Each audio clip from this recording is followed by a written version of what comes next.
Now it's time for Lefties losing it, and fresh from calling half the country human garbage and then pretending he never said it, the leader of the free world, President Joe Biden, went back to doing what he does best, sniffing babies and biting babies now too. He's gone from putting his foot in his mouth to putting baby feet in his mouth.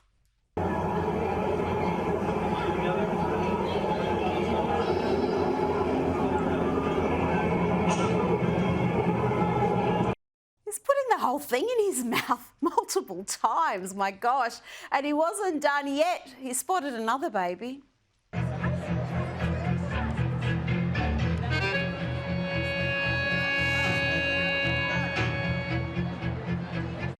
Oh, there you go. He's back to sniffing them, back to doing what he's most comfortable with. Just totally normal behaviour. Meanwhile, the Veep, the woman who wants to be leader of the free world, is out there spewing the most outrageous lies. Here she is in Pennsylvania earlier today. And look, Donald Trump's not done.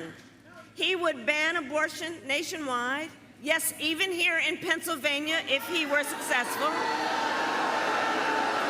He would restrict access to birth control, put IVF treatments at risk, and force states to monitor women's pregnancies. Lies, lies, lies, lies, lies. And she lies with the comfort of knowing the bulk of the media will let her get away with it. Meanwhile, Trump is turning Biden's comments and the Democrats' hysteria into another iconic campaign moment. How do you like my garbage truck? This truck is in honor of Kamala and Joe Biden. He then answered questions from the truck. It was a press conference, more robust press conference than Kamala faces.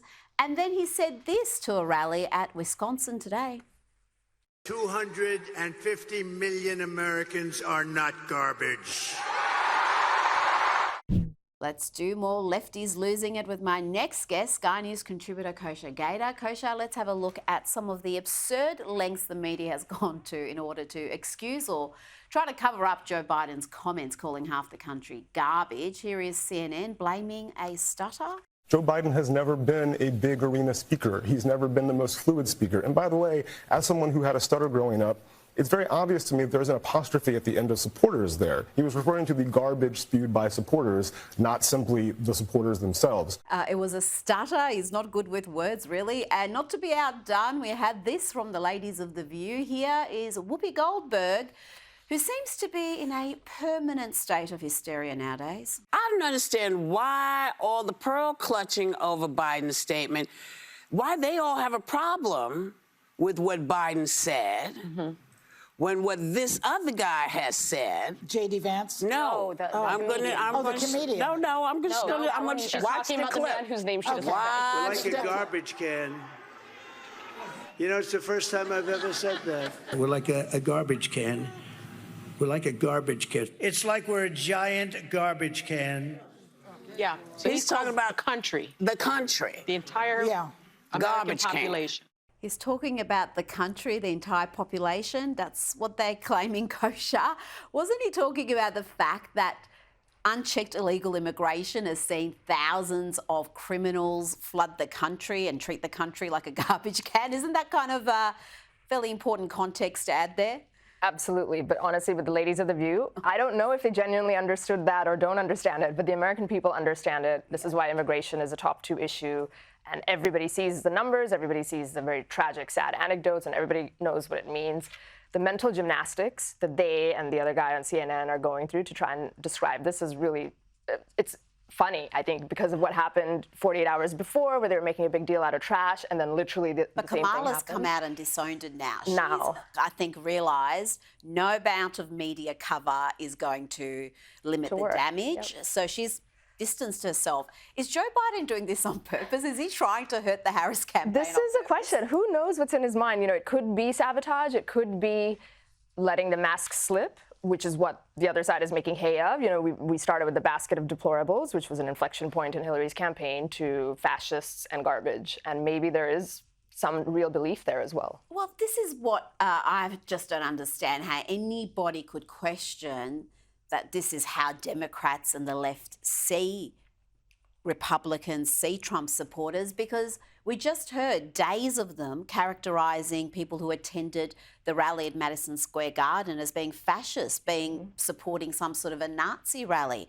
So if you think people are Nazis and fascists and white supremacists, well, of course you think they're garbage if that's your worldview. And I think this is why they're having such trouble hiding this or trying to spin it. They put themselves in a box because they want to say that he's Hitlerian and fascist, but then simultaneously say his supporters aren't. I think Bret Baier had asked Kamala specifically, like, oh, why are millions, tens of millions of people supporting him? Do you think they're stupid? And she didn't take that bait. She said, no, I would never say that about American people. And now she's in a box where she has to admit it. Now, the mainstream media in the US may be waking up to reality. An anonymous TV exec has told the New York Magazine that, and I quote, if half the country has decided that Trump is qualified to be president, that means they're not reading any of this media and we've lost this audience completely. A Trump victory means mainstream media is dead in its current form.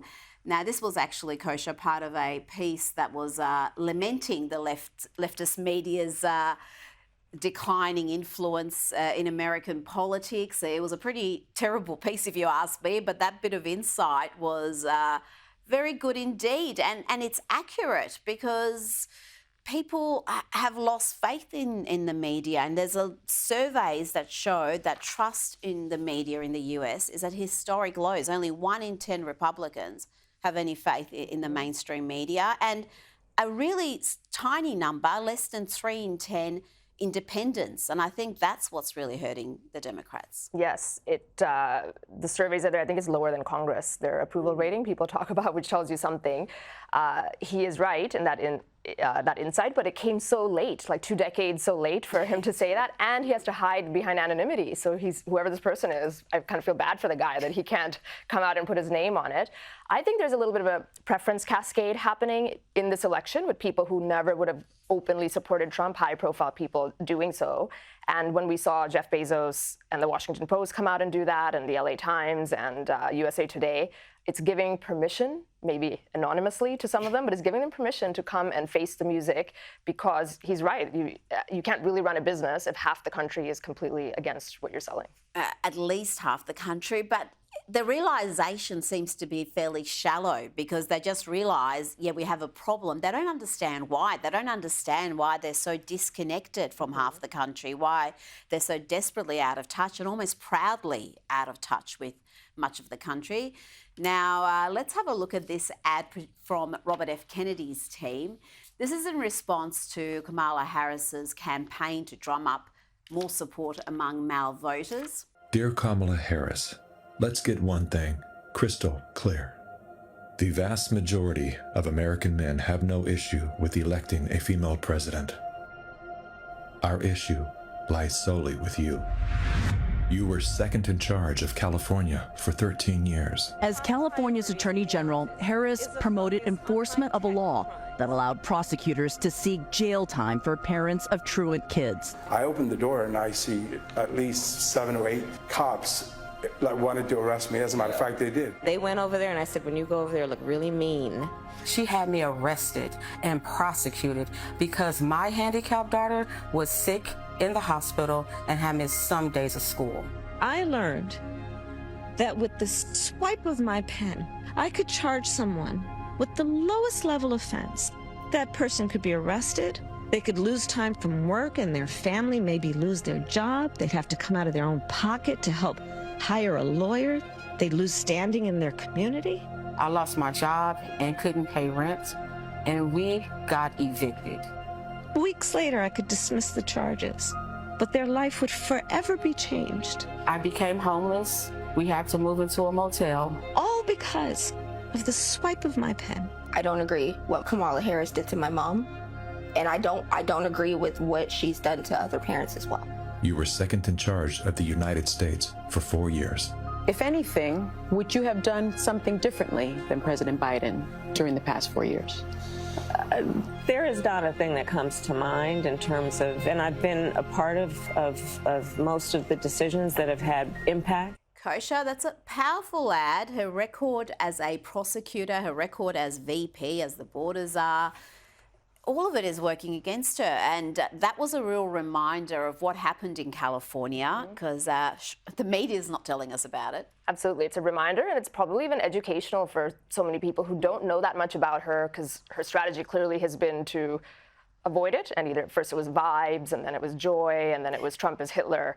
But it's never actually been about her record other than to just tout the fact that I was Attorney General of the largest state in the country. Nothing beyond that. What was really interesting about it is they were going after truancy, which is prosecuting parents for choosing not to send their kids to school for any number of reasons. That comes across as very callous for the parental vote and maybe women. I think she's going after that. And also the words that she was using, like, you know, with the stroke of my pen, I can put you away and ruin your life. It was almost drunk on power. And if you watch the full ad, we've played a fair chunk of it, but it's actually longer than that. You actually hear her talk about why she did this. And it wasn't to get kids to school. That wasn't the number one objective. It was for the funding, because California was losing funding because of the truancy. Right. And it was a significant amount, and she said, I want that money. So the full ad is just quite devastating. But we've also got ads like this. This one encourages women to lie to their husbands about how they're voting. This is one that's encouraging them to vote for Kamala, lie to their husbands, and really what's insightful about this ad is how the left see women. Your turn, honey. In the one place in America where women still have a right to choose, you can vote any way you want, and no one will ever know. Did you make the right choice? Sure did, honey. Remember, what happens in the booth stays in the booth. Vote Harris Walls. Kosher, it was kind of a funny ad, but the way they see women, particularly women married to conservative men, it's almost a caricature. It is a caricature, and you're right, it was funny, and abortion is a very animating issue for the Democrat base. They love that issue. It really is motivating them to come out. That's one of the things, if the election does go in Kamala's favor, it's going to come down to women and that issue. So they're clearly touching on that. But then to your point, the whole message of saying, hey, lie to your husbands, I think that's going to backfire, especially with married women. Like, there's just something tacky about it. The dynamic between the husbands and wives there was just so kind of creepy, and like the men seemed like losers. Like losers, but almost, you know, that whole toxic masculinity air that the left seems obsessed with. It really just painted everybody so poorly.